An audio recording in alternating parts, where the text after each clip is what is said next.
Hey everybody, here we are once again out in the wilderness. But this time, instead of hunting for papaya trees, I'm hunting for cherry trees. Now, a friend of mine came out to this area not too long ago and said that these Suriname cherries were just now ripening up. So hopefully I'll get to them before the critters do, and we'll be able to bring some home. This is a really nice area because I've come out here before. You've seen it in an earlier video. There's grapefruit trees, there's Indian mounds, there's all kinds of fruit trees that bloom and produce fruit throughout the year, different times. This time it's the Suriname cherries I'm after. So hopefully I won't get skunked this time. The papaya trees in that other location have a few more weeks left for that one particular tree. So I'm gonna go back in about 3 weeks and see if we can pull some of those out of there. So I don't know what to expect. I don't know if the fruit is ripe. I don't even know if I'll be able to get anything. I do know that coming out here is just really cool. It's an enjoyable trip. It's not a huge hike. It's maybe 2 or 3 miles in. So it'll just be about a 6 to 8 mile hike. So, but yeah. But in the meantime, let's see what we can get into.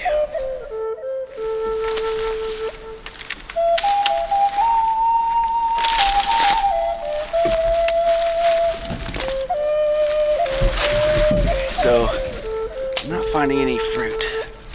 I'm not seeing anything ripe. I'm seeing a lot of citrus trees. I'm seeing a lot of those cherry trees, but I'm not seeing any ripe fruit. However, I am finding old bottles. And I found this guy. This is really neat because this is one of the most famous brands of ginger ale there ever was. And that was Cliquot. And that's how it was pronounced, Cliquot. But it's kind of like French spelled. Cliquot there, see that? And they had a mascot and everything. It was a little Eskimo guy. I don't know if you can see that or not. See that little guy? And he's cool. They had a radio show and everything. And this was eventually dissolved in the early 1980s, but the company was bought out in the 60s. And I don't know if they continued the Eskimo beyond that, but I predict that this bottle is probably in the 1960s, pre-1965, before they were purchased. But yeah, check that guy out. He's neat. And I'm seeing bottles everywhere. I'm seeing a lot of bottles. So I'm gonna change subject here, and I'm gonna see if we can find something really interesting. I'm seeing some beer bottles down here. Let's see what we got. Oh, probably just modern beer bottles. Yeah, they're twist off. And they're Anheuser-Busch, so these are just Budweiser bottles. That one looks the same. I'm gonna keep looking around because I did see a bunch back there. I'm gonna drop my bag, hunt around, pile them up, and then we'll do a cool roundup and see what we find. All right.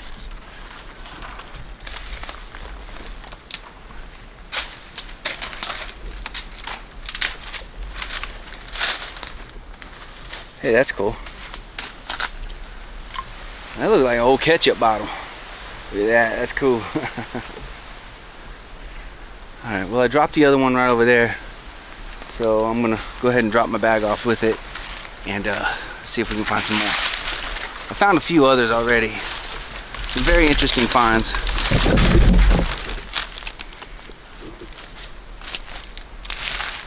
Yeah, I'll lighten the load for a little bit.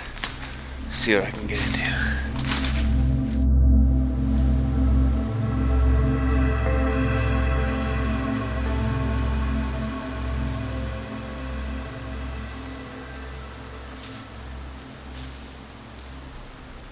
Okay, so I'm in this dense patch, pushing through, finding more bottles, and here's a fruit tree right here. Loads of fruit on it. Awesome. Look at this. Look at this. Look there. There we go. There we go. That there is a Suriname cherry. I had one time, and that was at a popular area, and I did a foraging class with a good friend of mine. You might know him, Green Dean, and he's got his own channel, Eat the Weeds, and he pointed out these cherry trees, and there's one way at the top, and I bent the branch down and I picked it and I ate it, and it was really sweet, a little tart, but it gave me a little seed, and with that seed I started growing a plant from it. So I actually have a Suriname cherry tree growing. So this is really cool. Let's check this out. It looks like a bunch of ripe ones too. Oh man, these are what? Ah, there we go. See there? I don't know if you can see that. There it is. I'm gonna pick that one. Let's see what we got here. Oh, get this up here. Let's get up close. Look at that little guy right there. So there's a big pit inside these guys. There's a big one. So once you bite the flesh off of it, you'll see.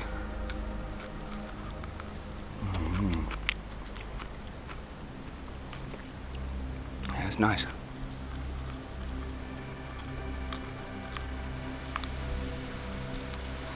And that seed I'm gonna keep.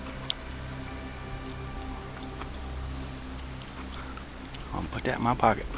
Yeah. Let's find some more. That's why we came out here. All right. Something stung me. Sorry.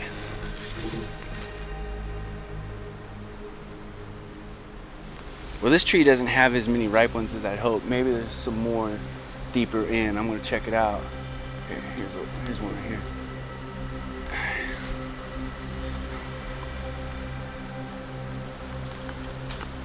That's actually really nice. It's got like a hint of mentholyptus to it, which is lovely and numbs the tongue a little bit. I sure hope these are the right ones, but I'm pretty sure they are.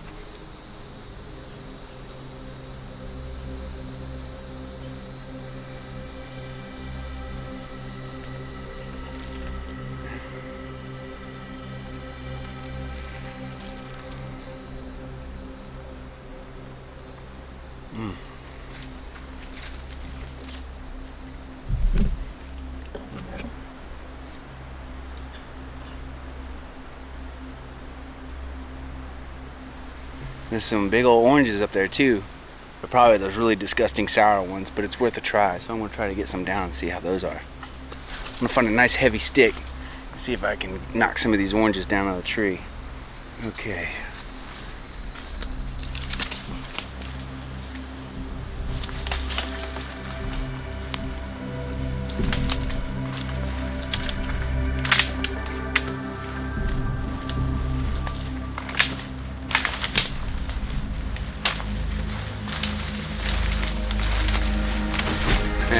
Let's see how it tastes. I did get a nice cherry though.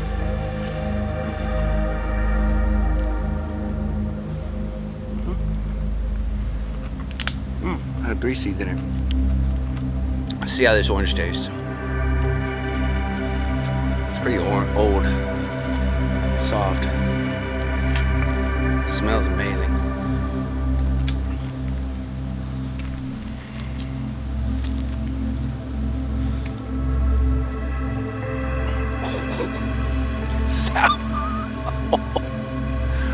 Woo!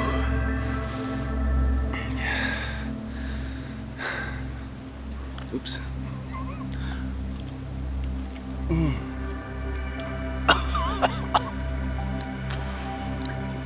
Sour but refreshing. I have to admit, it is like a jolt of vitamin C. It's like you can feel it blast your face off.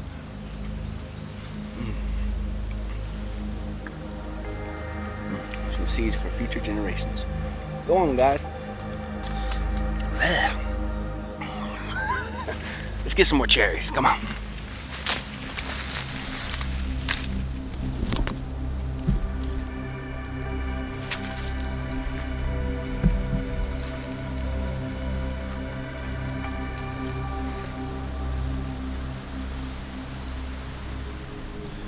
That's a grapefruit.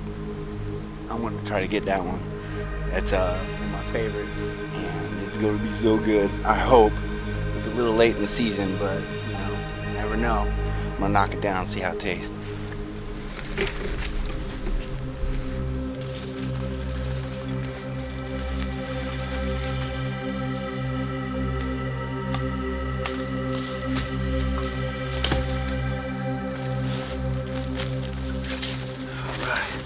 For anybody who's been following my channel, they will know that this is one of my favorite fruits. Let's see how it tastes.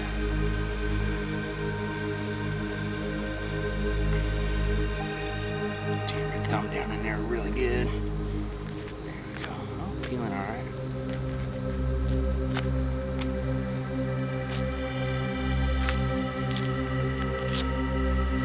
Airboat off in the distance there.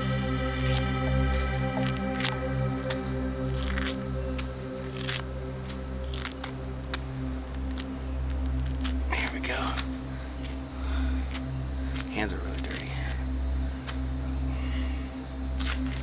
Oh, look at that. Let's try it. Hope for the best.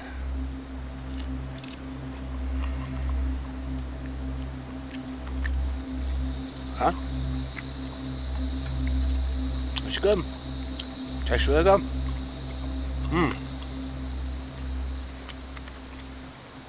Successful fruit run today.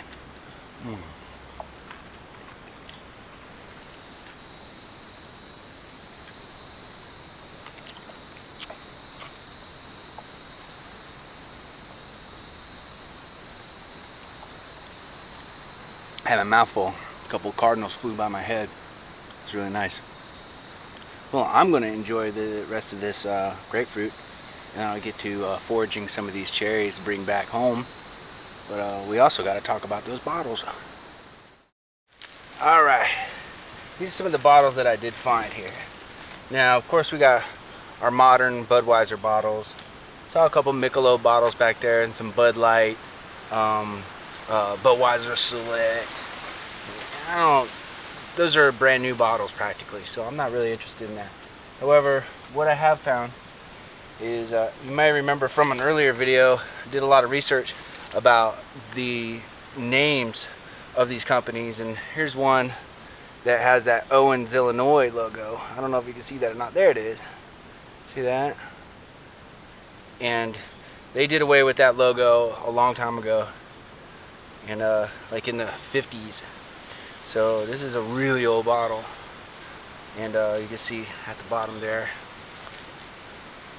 Duraglass. Okay, that's one Duraglass, and then there's another Duraglass here. Not quite this one, is it? But anyway, that doesn't really matter. This one is also Owens, Illinois. This one's really cool because look at the floral pattern at the top. It has a different, like a staggered pattern. I don't know, maybe like lemonade or something. I just don't know. But this is a really cool bottle as well. One of my favorites that I found today is this really old ketchup bottle. Look at that. I don't think I've seen one of those in a long time. Maybe like in those old diners when you're traveling cross country or something. That's really cool. There's no markings on it. And it had a big twist on cap. You can see that it had large threads. Let's see here. This is I forgot what this one is. I did look it up. You can see the logo there. That sort of triangular one. That's really cool. And I have another one here that has, this is another Owens, Illinois. There it is, see it? So remember in that video I said that they did away with that particular logo in the 50s. So these bottles are actually pretty old. Let's see. This of course is one of my favorite ones here. Look at that guy. This one was one of the more popular ginger ale companies that there was, and it had been around since the late 1800s. Eventually it got bought out in the 60s by somebody, and then they eventually dissolved it in the 80s. But this bottle in particular, I believe, is pretty old because it's a, pop top. In fact, this company was one of the first companies that made a metal bottle cap. and that was really interesting. I looked that one up and was like, oh wow, that's neat. So I read the history on that one, and you know, while I'm sitting out here, you know, technology is really great. See, you just saw the Duraglass one. There's another Duraglass one, I'm pretty sure, but I don't know what this one was. It just an wine bottle or whatever. It doesn't. It's got a twist off, and it still has the aluminum ring from the old lid, and so this one's really cool. This is the other one I want to show you. This is another brand. I think is like Anchor Hetley, I think it is. You see the logo at the bottom there. It has a little anchor shape and an H.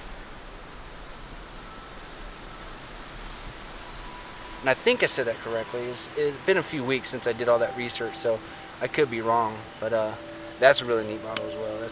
Of course, it's not very old. It's got the screw top, but it's the logo that you want to recognize. So that's really fun.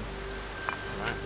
Well, that's the score, and I want to go ahead and get back out to those trees. So this is a pretty neat find. Hopefully nobody will find them, because I did find a lot of other bottles, older bottles, that had been shot up with shotgun shells laying around. So hopefully I can hide these ones so that these bottles don't get all shot up and glass shards all over the place out here, because there is a big pile of it right over here, and it's kind of unfortunate.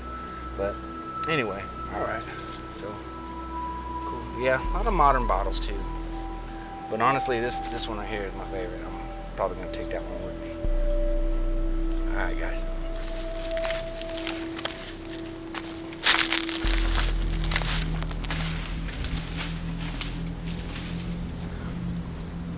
Alright, I'm gonna harvest some of these cherries to bring home with me. I got a couple of Ziploc bags in here that I planned on using, but I just don't think that I like that idea. I don't know why, but so I decided to use my coffee cup. It's got a lid on it, like that. I'm just gonna fill that up. And because I think the Ziplocs don't allow it to breathe or something, I don't know. So let's go ahead and harvest some of these guys and bring them home.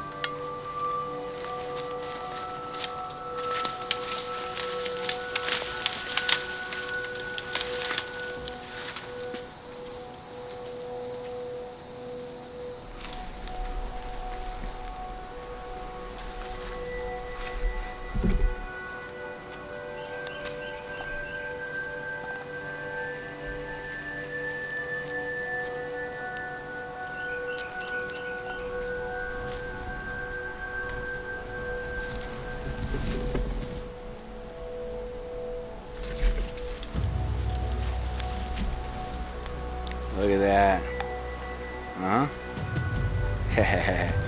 Filled up the whole cup. That'll last me for a few minutes.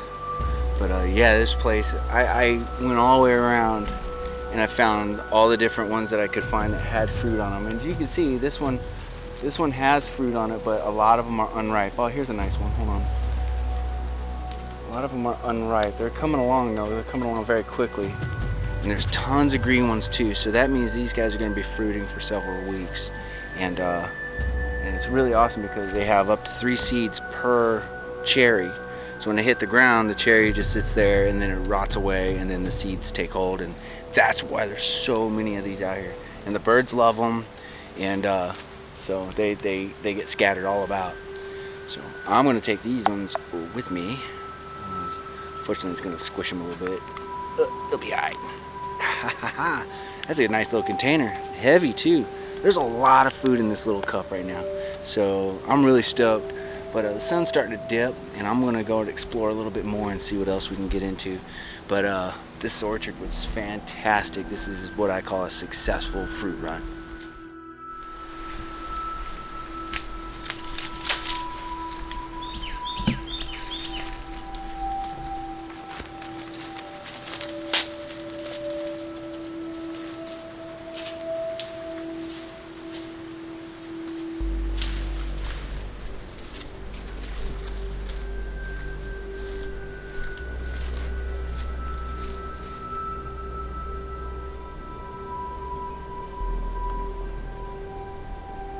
This spot has always fascinated me.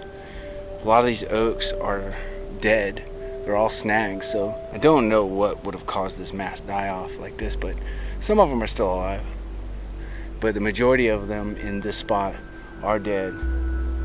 But it makes for a really, really interesting, very photogenic area.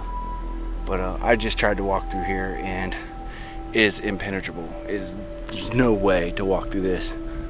Well, there is. I mean, you could push through it, but it is not a pleasant trip. Full of ticks and thorns, biting insects and all kinds of stuff. So I'm gonna give this a skip. And this is prime rattlesnake habitat in there as well. It's very dangerous to try to do that. So, but yeah, these trees are fantastic. Let's get out to that floodplain. That sun is dipping fast. All right.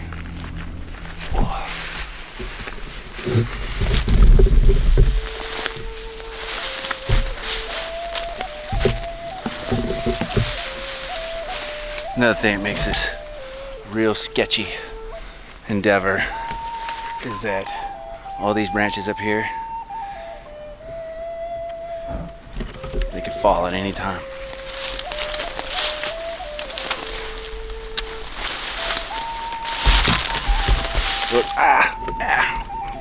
Blackberries, look there. Let's see, it's in the hand. Blackberries, they got me.